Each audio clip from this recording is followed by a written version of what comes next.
pick of honesty. Unlucky. No, not unlucky.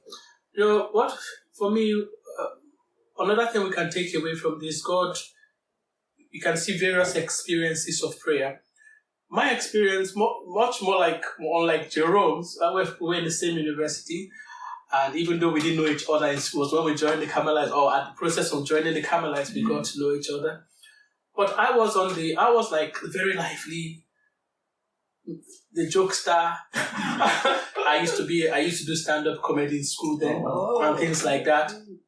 But coming to Carmelites, that's the experience for each person can be different. I used to joke, I used to tell him, he had to learn how to be noisy, and I had to learn how to be quiet.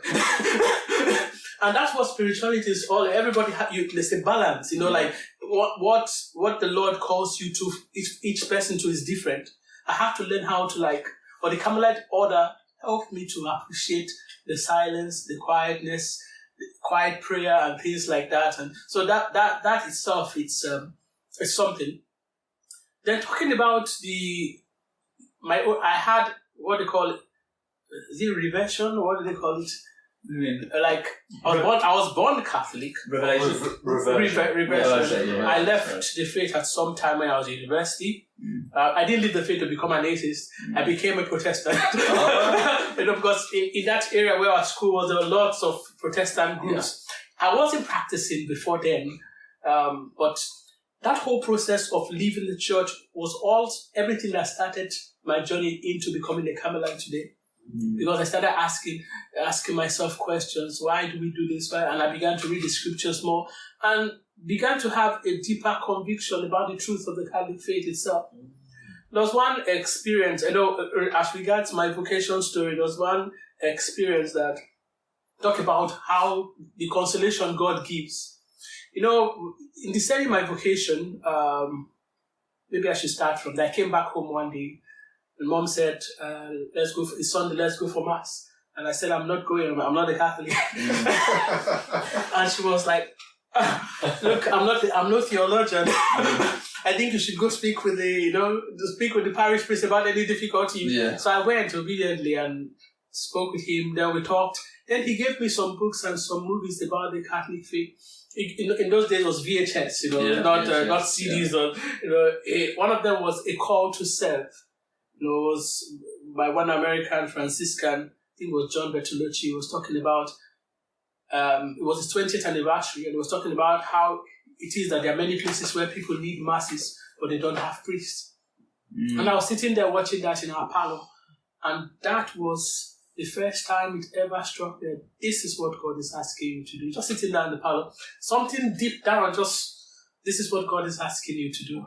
And that's how my vocation started. And I knew I was in university then, perhaps in my second year or so, and I had to so how was I going to tell my parents this, So I took courage and told my dad, how was he going to take it? I didn't really know. But he asked me to, he prayed with me. I would later discover that he himself had wanted to be a priest, but his father would not agree. He was from my grandparents were Muslims. Wow. So my dad and my mom from their families were like the first Christians, more or less. So anyway, that just to cut that story short. So later on, my dad would be telling my mom, I said, look, your son, because it's hard to speak, your son is thinking about becoming a priest. Is he not the one who said he's not a Catholic? And it was that short. It was that short between that time and this. Wow. Something else I wanted to say, and when you have a vocation, like you believe you have a vocation, that God is calling you to the priesthood or so, you are sure, but there are doubts along the road. So there are times of some days say, this time, are you sure this is what God is asking from me? I have some two friends, a guy and a girl. We used to pray together in the parish. We used to pray together. One day we asked ourselves, what is God asking from us? Of course, both of them said, I feel that God is calling us to marriage, and I feel God is calling me to be a priest. And today, both of them are married, and I'm a priest today. But anyway, why I said that story, one day I said, today you are sure, tomorrow you are not sure. But this particular day, I became totally convinced that I was not called. Before it was like this and this. But on this particular day, I was convinced, Lord, you did not call me. This is not This is not the thing. When was that? This was probably around 1995, 1996. Wow.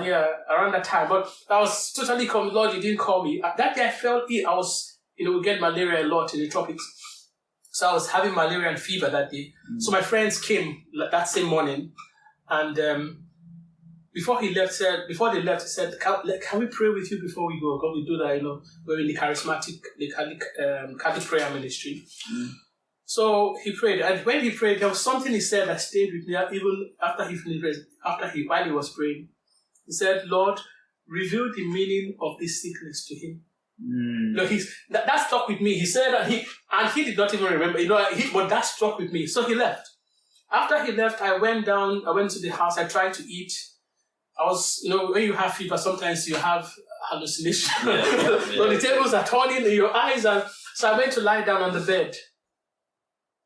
My mom came with a towel, to ease the fever. They put cold water on your head.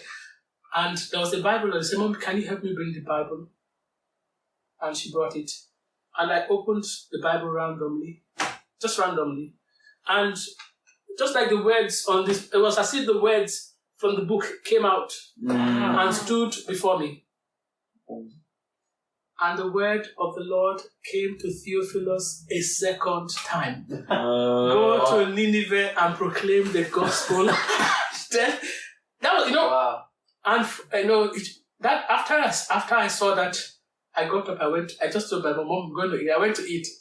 From that day, I never really doubted that I was called. Yeah. From that experience of, I would later read a one book by Bridget McKenna, her sister Bridget McKenna.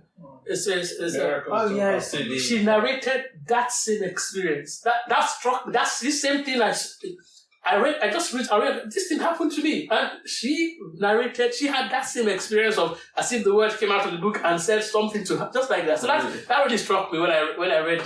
Wow. So I say all this, not for any other reason, but see, God reaches out to us in different ways. God is always reaching out to us. And so for young people, there's meaning in life. Life has a purpose, and God has a purpose for each and every one of us. And it's important to strive to open yourself to discover for what reason God put you here on the earth and not to lose hope.